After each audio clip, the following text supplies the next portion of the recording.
semuanya, hari ini izinkan saya sharing dari Keluaran 14 ayat 14. Ini gembala kami pernah sharingkan di sebuah doa Selasa menyerong surga. Bunyi ayatnya adalah, Tuhan akan berperang untuk kamu dan kamu akan diam saja. Ini adalah sebuah kisah di mana pada hari itu Musa diutus Tuhan untuk membawa bangsa Israel keluar dari tanah Mesir. Dan di sana singkat cerita, Tuhan menguatkan hati Musa dan bangsa Israel. Dan di bahasa Inggrisnya ditulis seperti ini, God will fight the battle for you, and you keep your mouth shut. Jadi di masa-masa Tuhan berperang untuk setiap kita, apa yang harus kita lakukan? Yang harus kita lakukan adalah keep your mouth shut. Mungkin banyak suara yang berbisik di kepala kita. Mungkin apa yang kita lihat tidak pernah sesuai dengan apa yang Tuhan janjikan. Tapi maukah setiap kita tetap membiarkan mulut kita diam dan tidak mengeluarkan satu kata keluhan, kemarahan, kekesalan, atau apapun tuntutan bagi Tuhan atau bagi pemimpin Anda?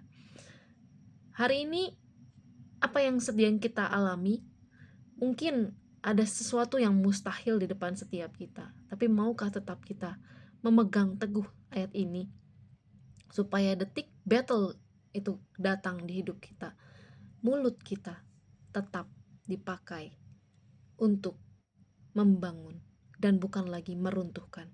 Ketika kita mengeluarkan kata-kata kutuk, mengeluarkan kata-kata keluhan atau komplain kepada Tuhan, mulailah peperangan itu menghancurkan seluruh kemenangan yang sudah Tuhan buat.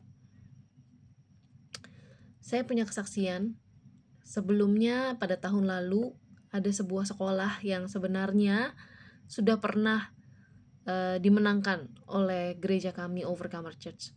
Tapi karena satu dan lain hal, ya mereka membatalkan untuk setiap kita bisa mengisi atau memenangkan setiap jiwa-jiwa di sana. Akhirnya singkat cerita, setahun kemudian gereja kami berulang tahun ya, di acara anniversary ke-19 kemarin. Tuhan mengingatkan saya ketika saya mencoba untuk mengajak orang-orang di seluruh kontak saya, kontak handphone.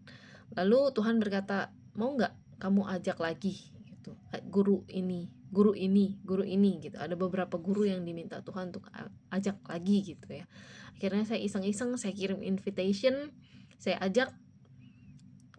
Saya juga berpikir nggak mungkin juga sih datang, karena dulu-dulu saya invite, saya undang, itu nggak ada yang pernah datang. Tapi saudara, hari itu ketika saya share, itu tinggal beberapa hari lagi, 3 hari lagi kalau nggak salah, lalu seorang guru ini bales, dan dia cuma bilang, oke, saya nggak janji ya, nanti kalau saya bisa saya datang.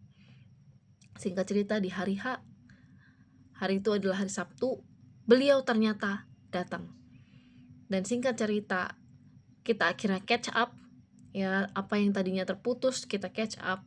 Dan ini ya saudara, saya percaya ini rekayasa Tuhan. Dan singkat cerita, dia menawarkan kembali apakah XO atau Overcomer mau mengisi mission di sekolah tersebut. Inilah yang disebut Tuhan yang berperang untuk kamu. Saya hanya men-forward invitation, tiba-tiba guru ini tergerak dan mau. Saya percaya ini adalah tangannya Tuhan. Ini adalah battle yang Tuhan menangkan. Dan sampai satu titik kami Overcomer mengisi kebaktian atau ibadah di sekolah tersebut. Akhirnya ada 60 siswa yang menerima Tuhan sebagai juru selamat. Saya percaya ini bukan kebetulan.